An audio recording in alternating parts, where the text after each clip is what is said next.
Hello everyone and welcome back. Today we are going to continue to make some improvements to the CNC router build project that we've been working on to see if we can work out some of the kinks and things that we discovered during that first test cut on that sign. So without further ado, let's get into those changes. So it became very apparent that while it worked, the Harbor Freight Palm router that I actually purchased for very cheap, like 30 bucks, it just does not have the power. That thing only has a 1/2 horsepower motor, and as I was doing my cutting, you could really hear it starting to bog down, lose RPM, and that's why I wound up having to drop the feed rate down to 50% just to sort of help it along.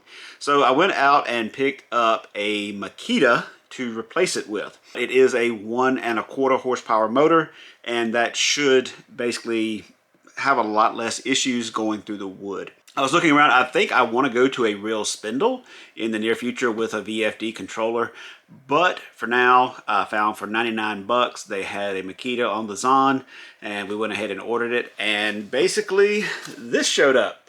So one of the things we're going to be doing today is replacing this. Another thing we did was get the emergency stop switch installed. For this part of the project, I took an old electrical pop-in box that I had left over from another project, went ahead and took the ears off, went and found an old Cat 5 cover plate, and trimmed off all the extra pieces from it so that it was flat on both sides.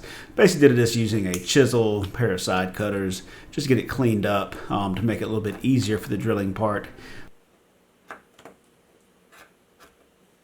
Once that was done, I took a hole saw, drilled a hole through it for the same dimensions, same diameter, then installed the switch through that hole and attached it to the back using the included nut. Then I unwrapped the original e-stop switch that was attached just to get it out of the way since I wasn't using that wiring, and soldered that connector into the new wiring harness, ran it through the box, attached it to the back of the switch, tucked the wires into the box, and screwed it down with a couple screws. You may notice this is a different looking switch than I had before. I was having trouble figuring out exactly how that switch mounted, so I wound up buying a different one that's just a long shank with a screw on the back. I was initially going to mount it over here into the actual wood itself. I would have to drill holes back here, and the way all of the bracketry lined up on the backside, I couldn't do it exactly the way I wanted. So I went ahead and actually just installed it into a outlet plate that I had laying around. This was actually like a Cat 5 Ethernet plate, and then I actually installed it into a power box and just have the wire going back the way it did. I plan on still cleaning up this wire, kind of tucking it up in there and mounting it so that it's a little bit cleaner. But for now, we do have an actual mounted emergency stop switch. Oddly enough, after doing that, then I realized, oh, wait, a plate is actually how this one is designed to be installed. So I didn't actually need to buy a new one because I actually was able to figure this out as well. I'm probably going to wind up changing the way this is put so that I can actually put these into a series, including the handheld pendant that I've actually purchased also. So I'm probably going to switch that up so that those can go in and actually both be used. That way I'll have one on each end of the machine. One issue with the way that we've done everything too is that there's not a lot of bracing in the back and forth direction here. So there's a lot of play in the bench. We actually had some scrap from work, some scrap MDF that was being thrown away. So I've actually picked this up to add a cross bracing onto the legs of the bench to actually stiffen that up. So that's actually going to be something else that we will be doing in this video. And last but not least, we're going to go ahead and sort of run everything back through calibration. I did do a calibration early on, primarily on the X and the Y because that's where the obvious issue was. But I don't think I really did a calibration on the Z. So I need to make sure that that one is completely accurate as well, just in case that was some of the issue with the dirty looking cuts that we got on that last test run.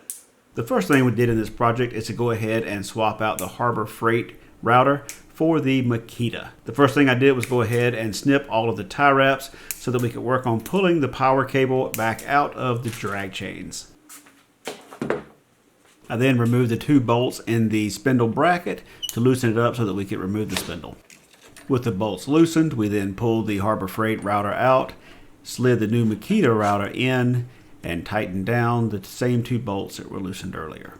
Next, I started pulling out all of the little covers off of the drag chain so that we could get the power cable out.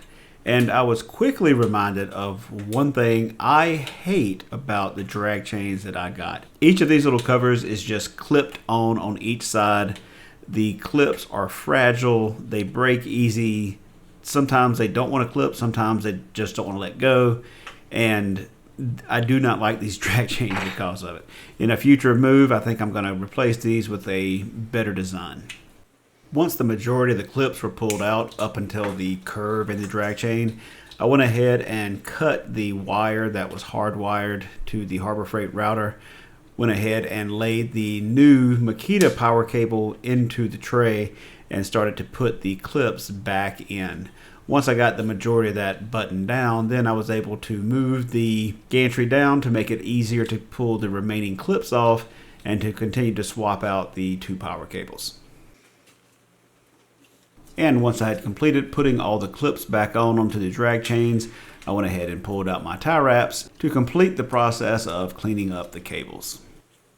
While I didn't mind cutting the plug end off of a $30 brand new Harbor Freight router, I didn't want to do the same thing to the Makita. That way, if I actually switch over to a spindle later on, I'll actually have a fully intact Makita router. So I decided not to cut the plug off, and of course it was just slightly too big to go through the hole of the bracket. So I wound up having to get a little bit creative in the way I ran the power cable here. With this being a 3-prong drop cord, the most accurate plug-in would have been to buy a 3-prong that had the ground. But since the router only had a polarized 2-wire power cord, I decided to just go with the basic El Cheapo 2-wire plug to put on the end of the drop cord so that I could plug in the router.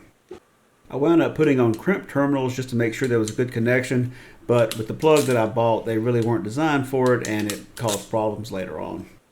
While the terminal screwed down perfectly fine, when I went to close it, you could tell it was designed for that polarized lamp cord that you would get that basically attaches to a lamp. And these just did not fit very well. There were plastic pieces inside the housing that kept getting in the way. I wound up just grabbing a pair of snips and snipping a lot of that plastic away just to make it fit. Again, this is sort of, for lack of a better word, rednecked up, but it'll work fine. And in fact, it did work fine. To snug things up, I pushed the power cord back down into the drag chain a little bit and then plugged in the router, sort of bypassing the bracket altogether. Not as clean as I would like, but again, it works perfectly fine. It doesn't get in the way, so I'm just going to roll with it. No need to worry about it. And with everything finally buttoned up, I went ahead and ran it through some test runs, powering up the router and carrying the router through its XYZ axis a little bit, just to kind of verify that everything seemed to work well without any issues. And now that the router part is fixed and complete, I decided to go ahead and work on cleaning up the wiring for the emergency stop switch. It was pretty much wired up and working, but the wire was dangling down the floor, and I decided to just see what I could do to kind of tuck it up and make it look a little bit neat.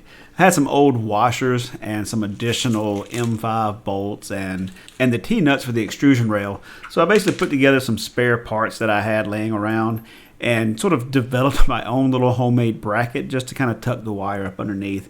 It's ugly, but it works. Didn't cost me anything, just spare parts laying around. So as you can see, basically all I did was put a bolt through the washer into one of the T-nuts into the extrusion rail and just kind of had it up at an angle and kind of squeezed the wire in behind it. Again, ugly, but worked perfectly fine.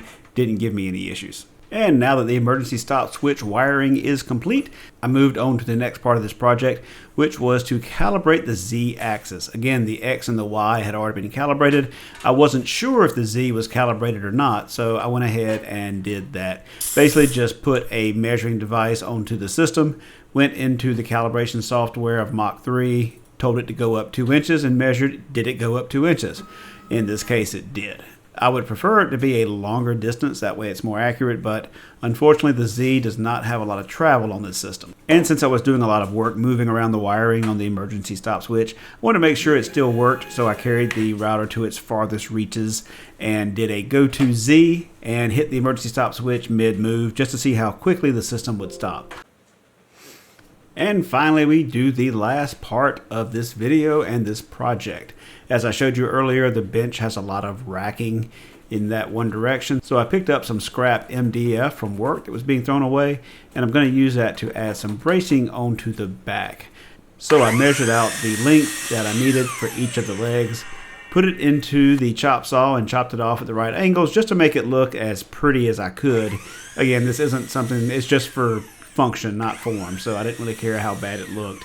But I did try to make it look just a little bit better. I went ahead and pre-drilled holes through this just so nothing would split and tear up, just to make it look a little bit prettier, make sure it was a little bit more accurate. So I basically took one piece of the 1/2 inch MDF and attached it on one diagonal with a single screw in each end. I then took the other piece and did the diagonal in the other direction, sitting directly on top of it. Same thing, one screw each end. And as you can see now, it is much more sturdy. There's still a little bit of rock, but compared to what it was before, way better. Okay, and there you have it. That is the end of this part of the project. So we have now successfully swapped out the Harbor Freight 1/2 horsepower trim router, whatever you want to call it, with a Makita 1 1/4. So we now have more than double the amount of horsepower on the motor. That should stop the bogging down and the choking that we were seeing before. Everything is cabled back up. I did lose about 3 more teeth in the drag chain because when you're popping these out, these little teeth just break. So I do hopefully plan on swapping this out with a higher quality drag chain in the future. But for now, it's holding my cables well enough. We're good to go. I didn't mind cutting the power cord on the cheap $30 Harbor Freight, but I didn't want to actually cut the $99 Makita. So we just kind of rigged in an actual plug on the end of our drop cord. This is a polarized plug, so this is really designed for lamp cord, but it's good enough. I'm not worried that I'm going to burn anything down. It didn't get hot anyway while it was running, so that should be good to go. We also got our safety switch cleaned up and verified. As you saw in that video, it actually stops like immediately as soon as you hit your switch. And we got that cable basically kind of dressed up on the inside so that it's a lot cleaner than it used to be. We also got everything power-wise kind of cleaned up. Still could use a little bit of cleaning. There's a lot of extra drop cord in here that I may cut out, but for now, it's good enough until we get the next step. So at this point, there's only one thing left that I want to do, and that is to give it more travel in the Z. Having this switch down here is causing it to basically, you can't go up any higher than that. So if you look at the distance, like we just can't cut anything very thick when we've got this size spoil board on. So I would like to maybe relocate this switch over to the side, keyed off of something over here, so that I can get a farther travel up to be able to cut thicker material. Right now, about a 1-inch board is pretty much all you're going to get in here. Anything thicker than that just not going to happen unless I remove the spoil board altogether. We also went ahead and calibrated the Z-axis. It actually was correct. So when I initially calibrated this, it actually had no issue. So now I know that X, Y, and Z are all calibrated. The only thing left now is to cut a new sign with the correct metric database, the tool database. But before I use the Amanabit tool database, this time I'm going to use the white side. I also want to switch up because this was a very deep cut on the 60. I actually plan on using a 90 degree on the next one. That way the holes won't be as deep. That will save a little bit of stress on the router as well. And I think will actually make it look better overall. I think the 60 was a little bit too deep of a cut. So I want to see what this 90 looks like.